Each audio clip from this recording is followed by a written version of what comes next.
El próximo lunes, 1 de septiembre, a las 18 horas, en la sala Tuñón del Centro Cultural de la Cooperación en Corrientes, 1543, se estrena un documental de Juan Pablo Lépore. Tenemos algunas imágenes para poner, que se llama Empresa Nacional de Alimentos, una respuesta soberana. Es un documental, como te decía, lo va a conducir Rafael Klexer. En Argentina, 10 corporaciones controlan el 90% del mercado de alimentos, encareciendo los productos, mientras que 16 millones de personas sufren hambre. El documental expone esta concentración de datos y testimonios, muestra modelos exitosos como EMAPA en Bolivia y plantea la Empresa Nacional de Alimentos como una solución soberana. Lo tengo a Rafael Klexer del otro lado, va a ser el conductor, o es el conductor de este documental, para que me explique y me cuente un poco acerca de la idea de este evento que va a ocurrir el lunes y que se va a poder ver. Ahora me va a contar él en qué plataformas y demás. Rafa, Pablo Sigliutis, hoy estamos para todo el país por Argentinísima Satelital. Gracias por atenderme, perdón por la demora, lo único que tengo que pedirte. ¿Cómo andás? ¿Bien? Bien, bien. ¿Me escuchan bien ustedes? Sí, Yo ¿no? te escucho bien, yo te escucho muy bien. Bueno, hablábamos de este estreno que se va a dar el 1 de septiembre. Contame a ver cómo fue elaborar justamente este documental y cuál es, más allá de lo que yo acabo de decir, el objetivo de mostrar y de la necesidad de tener una empresa nacional de alimentos. Bueno, el documental se basa en un libro que sacamos hace 3 años, al final de la pandemia, o mejor dicho, al final del primer año de la pandemia, porque en el peor año de la humanidad, después de la Segunda Guerra Mundial, que Sí, fue el COVID, sí. la inflación en alimentos fue más del 50%. Es decir, el 2020 en la Argentina hubo 50% de inflación en alimentos, 45% en general, y empezamos a estudiar, empezamos a plantearnos de por qué la inflación, digamos, la incidencia en cómo medir la inflación es mucho más grande en los alimentos. Y los alimentos siempre crecen, siempre aumentan por arriba de la media inflacionaria. Frente a eso, lo que vemos es una concentración muy importante en el mercado. Hay 10 empresas que producen casi la totalidad de los alimentos. Hay 6 cadenas de supermercados que comercializan el 60% de lo que se vende en la Argentina. 6 cadenas: Día, Coto, Carrefour. Y por supuesto está la histórica concentración de la tierra.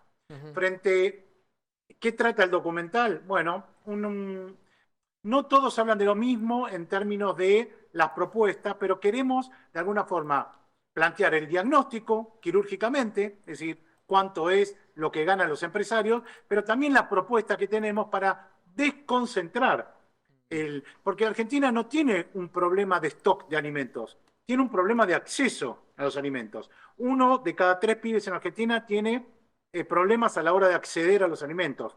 1 de cada 3. Qué Y el bárbaro. 20% de la población en Argentina es indigente.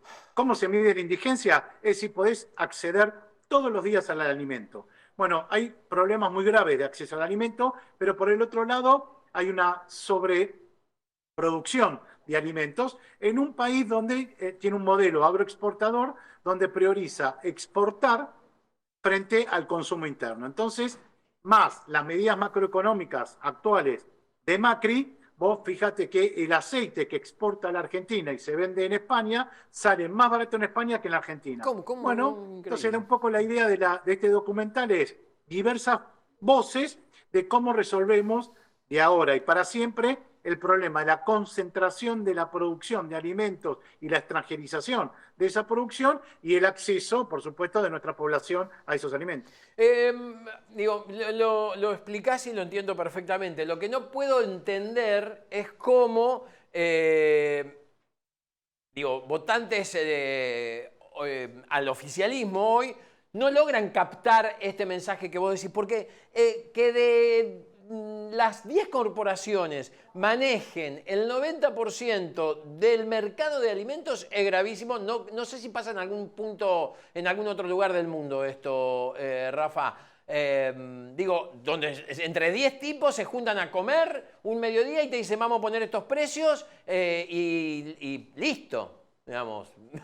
Es peor. Es peor porque se juntan 10 tipos de la producción y 6 CEOs de los supermercados. Entonces arman un negocio financiero y no productivo, porque el paradigma que es, el alimento ya no es un bien social, no es un derecho humano, es una mercancía. Y como mercancía yo puedo vender y comprar y hacer lo que quiera. Entonces es lo mismo vender teléfonos, alimentos o garrafas. Entonces frente a eso, digamos, primero que hay una desindustrialización muy fuerte del alimento. Hola. Sí, te escucho perfecto. Claro, es peor, es una charla de quincho.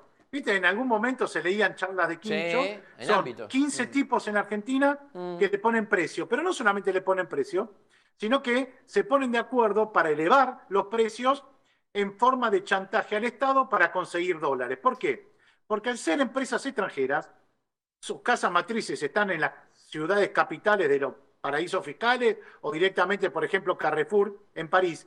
La ganancia de Carrefour no va en pesos, no mandan pesos a Francia, necesitan los dólares. Y ahí entra una negociación con los estados nacionales, no importa el signo, si está Caputo, si está Milei, si está Alberto, si está Cristina, si está Macri.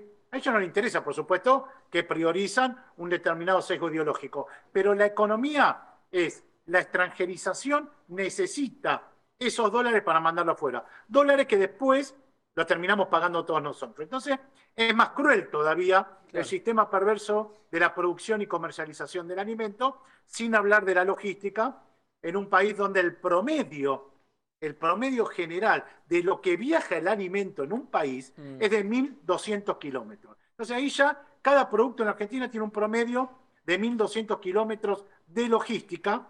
Si a eso le agregás que es en un país rural como la Argentina, pero el 93% de su población vive en ciudades, vos tenés un país rural vacío de trabajadores en el campo. Entonces, a la hora de pensar también la producción ligada a la generación de fuentes de trabajo, vemos cómo, por ejemplo, la soja, a diferencia de la producción industrial, a la hora de la cosecha, solamente utiliza entre 35.000 y 50.000 puestos de trabajo en todo el país. Eso implica que el modelo agroexportador, sojero, con una matriz privatizada en los puertos, sobre todo de Rosario, digamos, exporta la riqueza social de Argentina, pero nos deja pobreza. Nuestro pibito al final del día no come pescado, o sea que ya no se toma leche en este país. Bajó un 30% la producción de leche ligado o relacionado con lo que fue el 2023, y ahora están tomando alimento en base a suero de leche. Es decir, que en un país con vacas, con leche, nuestros pibitos están comiendo o tomando leche, producto a base de leche. Digamos, una locura.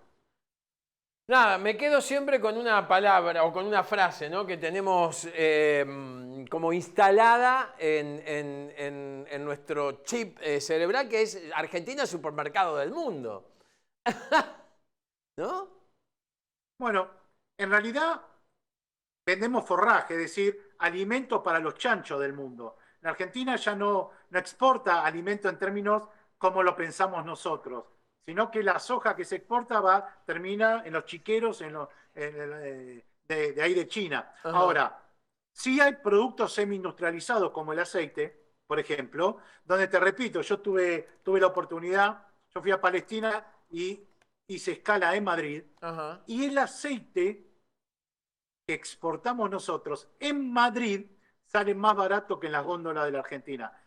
¿Cómo es esto? Y porque tiene promociones industriales, porque pagan menos impuestos. Lo cierto es que a la gente le sale más barato, cuando nosotros debería un país productor, ¿no? A ver, en los países árabes que son productores de petróleo, sí, la nafta es casi gratis. Un país como el nuestro, que es productor de alimentos, digo, debería ser más barato inclusive que Europa, y hoy no lo es. Vos sabés que la harina, el pan en las panaderías de Río de Janeiro, con harina argentina, subsidiado por el Estado brasilero, está a la mitad. Es decir, que la harina argentina se vende en forma de pan en Brasil a la mitad de lo que se vende el kilo de pan en la Argentina. Es decir, hay algo que no está funcionando en la Argentina, que no es nuevo, no es nuevo, es un plan sistemático de desindustrialización y de concentración muy importante a partir del año 76, identificamos nosotros, que fue con el programa de Martínez de Oz. Qué locura. Lunes 1 de septiembre, Rafael, 18 horas, en la Sala Tuñón del Centro Cultural de la Cooperación. Vamos a tratar de estar allí para compartir este documental que es muy interesante, todo lo que nos adelantaste, así que me imagino que viendo el documental nos vamos a desasnar de mucho más. Te mando un abrazo y gracias, Rafael, que sigas Gracias bien, a ustedes. Muy bien, Rafael Krexler allí. Bueno, fue, como te decía, funcionario en el área de lo que sabe durante el gobierno de Alberto Fernández. Estrena entonces esta obra.